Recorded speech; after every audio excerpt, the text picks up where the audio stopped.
तो आप पूछ सकते हैं। बातें सब आ गई, इसलिए मुझे कोई नई बात नहीं कही। मैंने मुख्यमंत्री से आपका कोई सवाल है? सर, मेरा सवाल है, गोवा के मुख्यमंत्री तक को पता है कि राजस्थान में किस तरह की कांग्रेस सरकार की कार्यशैली 5 साल में रही। आप कह रहे हैं कांग्रेस सरकार फेलियर साबित हुई। विपक्ष कहाँ रहा ये 5 साल तक कि सरकार अब तक स्थिर है? और जब अस्थिरता की बात आई तो मुख्यमंत्री गहलोत तक ने कहा कि पूर्व सीएम ने हमारा सहयोग किया। क्या हो रहा है? देखिए, आप जो सवाल कर रहे हैं, पूरे 5 साल तक सदन और सड़क दोनों पर विपक्ष लड़ता रहा। हमने नए सयागा राजस्थान का कैंपेन भी लॉन्च किया। वहीं भ्रष्टाचार के विरुद्ध में हमने गांव की चौपाल पर जाकर और जन आक्रोश कार्यक्रम भी किया। आप ये नहीं कह सकते कि विपक्ष प्रतिपक्ष नहीं था। और मुख्यमंत्री जी का बयान कि उनकी सरकार, ये पहली बार ये सरकार 2 खेमों में बंटी, हमसे पूछ के नहीं बंटी। और पहले दिन मुख्यमंत्री जी कहते हैं पूर्व मुख्यमंत्री ने साथ दिया और दूसरे दिन कहते हैं साथ नहीं दिया।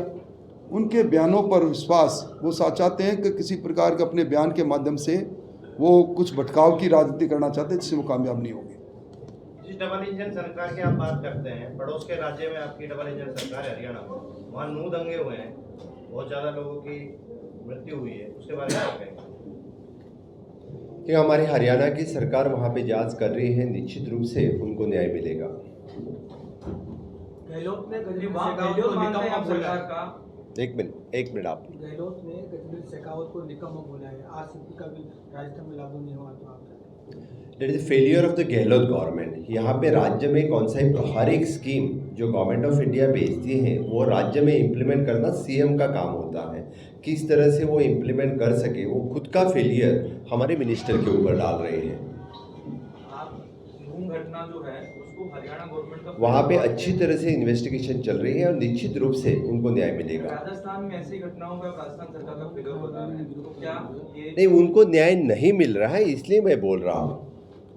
सर, अभी आपने कहा कि और इस काले सच में आपकी छापाई कन्हैया लाल की निर्दोष हत्या हुई। आपके पार्टी के सीएम का बयान आया था कि कन्हैया लाल की हत्या हुई, ऐसी यदि बीजेपी की सरकार होती तो ऐसी घटना तुरंत हो जाती, उसी की भाषा में जवाब दिया जाता। क्या बीजेपी सरकार सांप्रदायिक दंगों के माध्यम से सत्ता में आएगी? किसका बयान था ये? चीफ मिनिस्टर असम के सीएम ने बयान दिया, आपने सुना है, पढ़ा है। कल उन्होंने कोटा में कहा तमाम कि अगर हमारे यहाँ ऐसा होता तो हम इसी भाषा में जवाब देते और इसके साथ में दूसरी खबर बनती। आप भाजपा को समर्थन करती है? मैंने तो स्टेटमेंट पढ़ा नहीं और सुना भी नहीं है, लेकिन मैं एक बात ज़रूर कहूँगा कि लॉ एंड ऑर्डर मेंटेन करना चीफ मिनिस्टर का काम होता है और अच्छी तरह से मुझे लगता है कि Gehlot government is the failure. अगर ऐसा बयान असम सीएम ने दिया है तो क्या उन पर मुकदमा दर्ज होना चाहिए? I will go through the statement first. Double engine की सरकार की आप बात कर रहे हैं, यूपी मॉडल आप बोलते हैं कि बुलडोजर सरकार वहाँ पे, जैसे 9 दंगों की बात कर रहे हैं और 9 में बहुत सारे मकान गिराए गए हैं जो आरोपी ये मालूम मोनू मानेसर भी आरोपी इसी में है। क्या उसका मकान गिराया जाएगा या बिट्टू बजरंगी उसका मकान गिराया जाएगा? हमारी यूपी गवर्नमेंट भी अच्छी तरह से वहाँ लॉ एंड ऑर्डर मेंटेन कर रहे हैं। जो क्राइम और इसमें जो दंगे कर रहे हैं उसी के ऊपर यानी ऐसी कार्रवाई कर रहे हैं। हरियाणा की बात कर रहे हैं, जिस तरह आप गोवा के मुख्यमंत्री को राजस्थान में परिवर्तन यात्रा में बुला रहे हैं, लेकिन आपकी खुद की पूर्व मुख्यमंत्री ने दूरी बनाई हुई है, इसके बारे में क्या कहेंगे? कोई दूरी नहीं। हमने इन चारों यात्राओं का जब आगाज किया था उसमें सब में आदरणीय वसुंधरा जी थी, हमारे राष्ट्रीय उपाध्यक्ष है।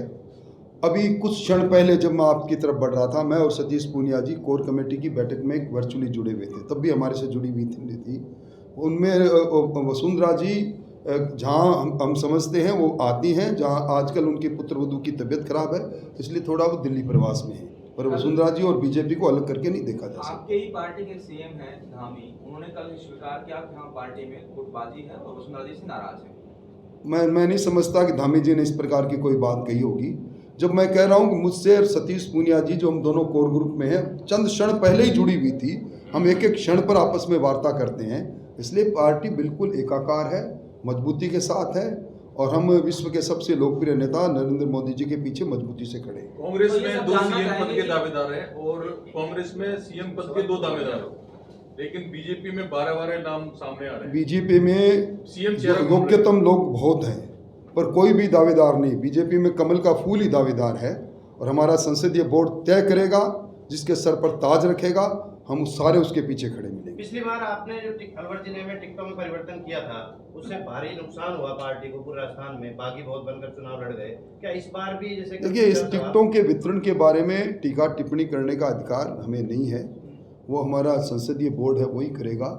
पर मैं ये जरूर कहूँगा कि मेरी बात को याद भी कर लें, इस बार अलवर ज़िले में दूरबीन से ढूंढोगे तो एक आधा कोई मिल जाए तो बड़ी बात होगी, यहाँ कांग्रेस का सुपड़ा साफ होगा। राठौर साहब, अभी सीएम साहब ने कहा था कि कांग्रेस सरकार विज्ञापन की सरकार है, भाजपा सरकार है एमपी के अंदर, और शिवराज सिंह सरकार के विज्ञापन राजस्थान की मीडिया में छपते हुए नजर आए, तो उसको भी क्या विज्ञापन की सरकार मानेगी? देखिए, मध्य प्रदेश और यहाँ दोनों बातों को आप समानता से नहीं देख सकते। यहाँ आपने विज्ञापन देखा होगा, अन्नपूर्णा किट का विज्ञापन चला, बहना मैं तो किट ले आई, तू भी ले आना, जबकि लॉन्च ही नहीं हुई। ये तो डिजाइन बॉक्स की सरकार है। अशोक गहलोत ने डिजाइन बॉक्स की कंपनी को लाकर, और आपने मिशन 2030, मुझे यह भी रिपोर्ट कार्ड जिसकी मांग आज गोवा के मुख्यमंत्री जिनका, वो तो बताओ ना। मतलब हदों को पार करके जो योजना कहीं है ही नहीं, उसका विज्ञापन जारी करके और लाखों करोड़ों रुपए जाया कर रहे हैं, इससे बुरी बात क्या हो सकती है। बहुत बहुत सरकार धन्यवाद की सर। कोई ऐसी योजना है जिसको आप ठीक मानते हैं? कोई भी एक योजना ऐसी लगती है आपको? उन्होंने जितनी योजना बनाई, यही तो हमारी मांग है, जन घोषणा पत्र से लेके बजट में। मैंने एक वानगी आपके सामने प्रस्तुत की ना, राज्यपाल